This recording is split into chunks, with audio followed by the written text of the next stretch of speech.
Hi everyone, thanks for stopping by and seeing what I'm up to.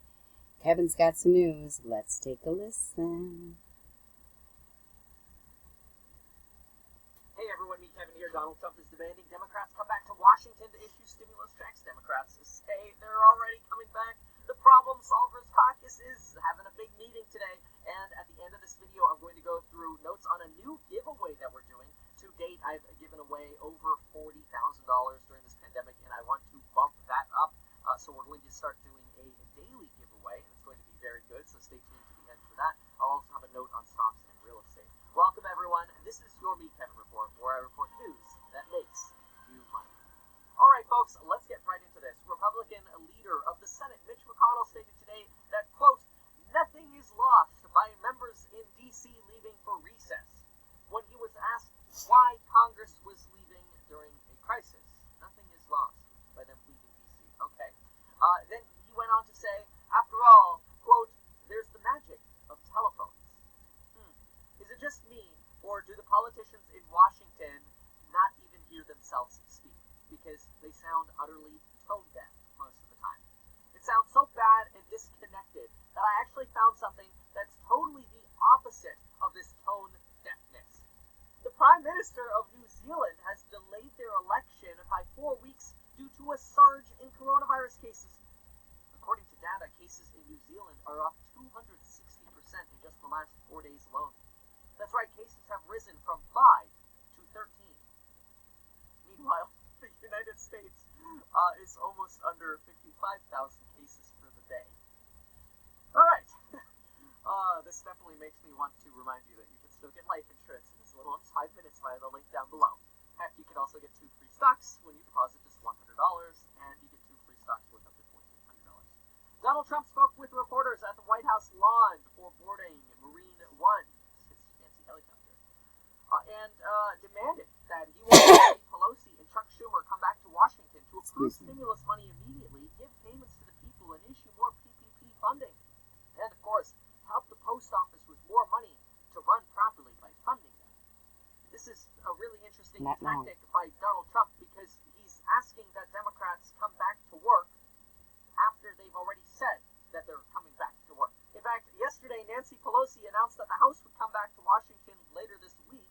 This is kind of a clever tactic by Donald Trump. Nancy Pelosi officially called Democrats back to Congress to vote as early as this Saturday on maintaining the Postal Service's functions as they were at the beginning of 2020, all the way through January 2021, preventing Donald Trump's new Postmaster General from acting on changes he seeks to make, like cutting overtime and removing mail sorting machines, which he says is being done to increase efficiency, but others say hampers mail and particularly election ballot sorting.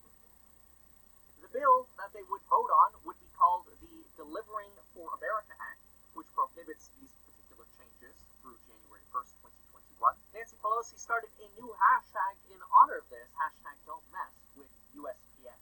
I don't know if she was trying to rhyme, but she missed that one. This is the first time, by the way, that Congress will also be in session during a national convention, but honestly, given that we're in a pandemic, I don't really care. Get back to work and focus on helping people get some money. This legislation would obviously require the Senate to sign off, which, as we know, Mitch McConnell, the leader of the Senate, is known as the Grim Reaper. That's because it seems like every time Democrats in the House pass a bill, they go to Mitch McConnell's desk to die. Now, there are plenty of nicknames for Crazy Nancy as well, so I don't want to make anybody feel like I'm taking sides. I'm just saying, there's a good chance Democrats are going to pass this bill in the House, and it's just going to end up dying in the Senate. This is pretty classy. On stimulus checks, there's a lot of hope that if Democrats return to Washington this week, they might consider a compromise bill to finally push through a proper stimulus plan, including stimulus checks. However, this compromise is unlikely to come from the leaders, Pelosi, Schumer, Meadows, and Treasury Secretary Mnuchin. Instead, we should keep our eyes on the Problem Solvers Caucus. The Problem Solvers Caucus is reviewing their plans to find a compromise deal today on discussions through another bipartisan phone call. That must be the magic that Mitch McConnell is talking about. But anyway, if the Problem Solvers Caucus can find a solution this week, then yeah, in theory, the House could go back to work, pass a new bill on stimulus checks, unemployment, and other stimulus-related items. At the same time, pass a bill for the USPS. Now, right now, that is just a long shot. That's just hope. We don't know that something like that is actually going to happen, but it could happen. Keep an eye on it. And also keep an eye on the Problem Solvers Caucus. I have a feeling we might get some progress from them this week. By the way, the DNC is today. That's right, the Democratic National Convention, not the procedure. The event will air from 9 p.m. to 11 p.m. Eastern Time every day between today, Monday, through Thursday. You can watch the streams through various ways, including YouTube streams, obviously news channels, and here's a new one. You can literally ask Alexa, play the Democratic National Convention. The first speaker is supposedly going to be former Governor John Kasich.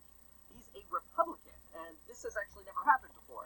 This is kind of like the LA Lakers having their opening game celebration, and they announced, to get the party started, here's a player from the Boston Celtics. Seems a little odd. Bernie Sanders is also scheduled to speak, but apparently he's the warm-up act for the more popular Michelle Obama. Michelle Obama is more popular than Taylor Swift, Beyonce, and J-Lo combined. But then again, Michelle Obama wasn't the one who said, quote, Trump's calculated dismantling of the USPS proves one thing clearly. He's well aware that we don't want him as our president. He's chosen to blatantly cheat and put millions of Americans' lives at risk in an effort to hold on to power. Absolutely. See, like I said, that wasn't Michelle Obama. That was actually Taylor Swift, who sent a scathing and political tweet 2 days ago. I think this is where some Swifties might be saying, you need to calm down.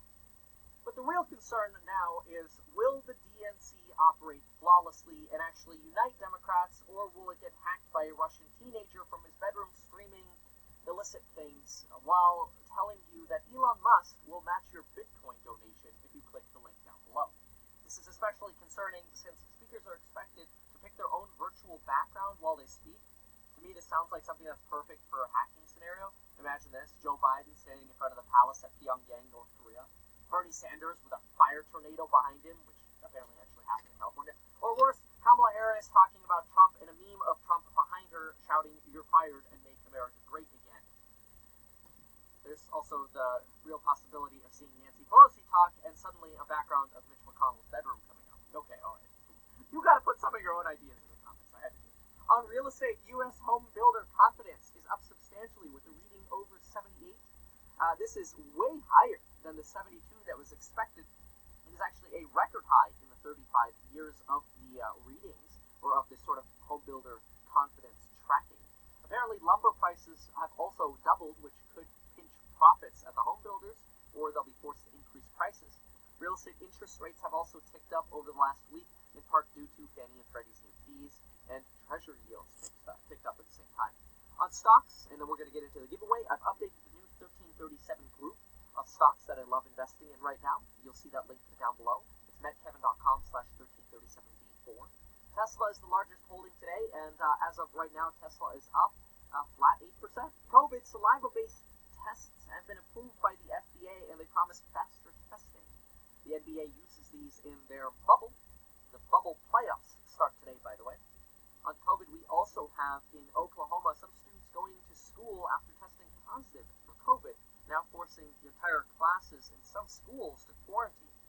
Regular stories, by the way, keep coming up about folks who had COVID, and then they end up with like long COVID symptoms, which I really feel terrible for folks who have these. For example, Eduardo Rodriguez, the number one pitcher for the Boston Red Sox, who's 27 years old, says he now feels 100 years old because after 20 pitches, he's burned out.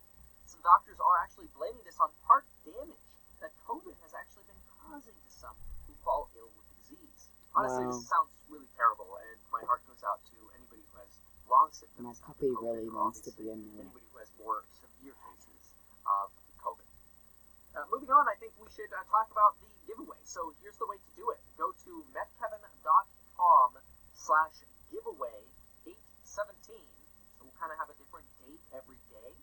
And then I will announce the randomly chosen winners in the late stimulus update every day. That'll be the plan tentatively. We'll start with the giveaway in the morning, and then we'll announce the winners in the afternoon or evening hours. I'll add you links. The giveaway is a stimulus check a day. So I'm going to do that by dividing that into 6 giveaways. So that way 6 people will get $200 every day for about the next 30 30 days. We'll see how it goes. We'll see if you like it. Maybe we'll do 2 weeks. We'll start with 2 weeks, but the goal is to go as long as 30 days while Congress is on recess. Pretty cool. So there you have it. Thank you so much for watching the stimulus update, and folks, we will see you next time.